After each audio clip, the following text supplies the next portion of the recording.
Saturdays are for the boys, or in this case, the Spartans. Michigan State taking all 6 points on the weekend as they defeat the Fighting Irish in Game 2, 4-3. Welcome in, everyone, to the Big Ten Plus post-game show. Jacob Maurer alongside Bryan Rector. And Bryan, I want to hear your initial thoughts on game number 2. Yeah, it's beginning to start to feel like a really special run that we're witnessing for Michigan State. It's early to say that, but they've been nothing short of impressive. And I think, as we're watching them kind of head off the ice there after a contentious last couple minutes, there were a lot of checked boxes overall. The game got tighter in the third period, not only in the blocking category, but the faceoffs and the shots too. More to be expected. As we've said, it's hard to sweep. Michigan State checks enough boxes to win here. And right now, Brad LaPlante with our star player of the game, Nicholas Andrews. He had 2 assists in this one for Michigan State, showing out big for the Spartans, a game where a lot of Michigan State players played really well, Bryan. No, that's right. And as you look up and down the score sheet, it was pretty smooth for Michigan State in the entirety of this one. I was impressed by the ability to win in the face-off circle. It was not only Mikey D'Angelo, who we saw yesterday. He was 6 for 10 in that circle, but then as well, Charlie Strammel was 11 of 15 in the face-off circle. For Michigan State, that is somewhere where they can really begin to put teams away, especially operating with the lead. The longer that you possess the puck, and the more that you win in the offensive zone, in the defensive zone, it's really good. And the Spartans moving to 4-0 in the Big Ten Conference. How big of a win was it for Michigan State to get another sweep on the weekend? Notre Dame, a tough team to play against. It's always tough when you play some Big Ten hockey, but Michigan State getting it done here again in Game 2.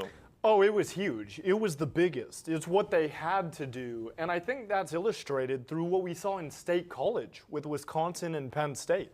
Wisconsin finds a way to get it done in a just barn burner 6-3 match. That's one that stands out to me in the Big Ten.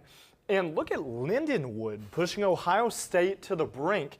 That is concerning. And one thing I think that as you see the sweep happen, and if you're Michigan State being excited about where you've been, for good reason, Lindenwood coming into Munn Ice Arena in the next couple weeks now, and having just pushed Ohio State in such a way that maybe we didn't expect. That one finished 3-2 tonight.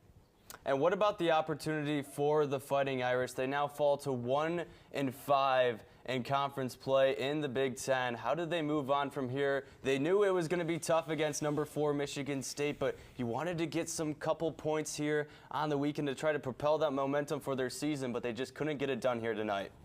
That's right. That's right. And, we saw all 3 goaltenders this weekend for Notre Dame. And I think, we started to see a little bit more of a definition of who the second option would be and maybe even the third option for the Irish. But how deep do they run? I think that will have to be sorted out. Kind of a war of attrition as we move into practice with the Irish. Yeah, no Cole Knuble this series for Notre Dame. It was going to be tough no matter what, but they're unable to get a point as Michigan State sweeps the weekend. And let's take a look at those final stats in this game between these two teams. Michigan State dominating in shots once again. Notre Dame catching up with that empty net towards the end, but it really felt like Spartan possession throughout.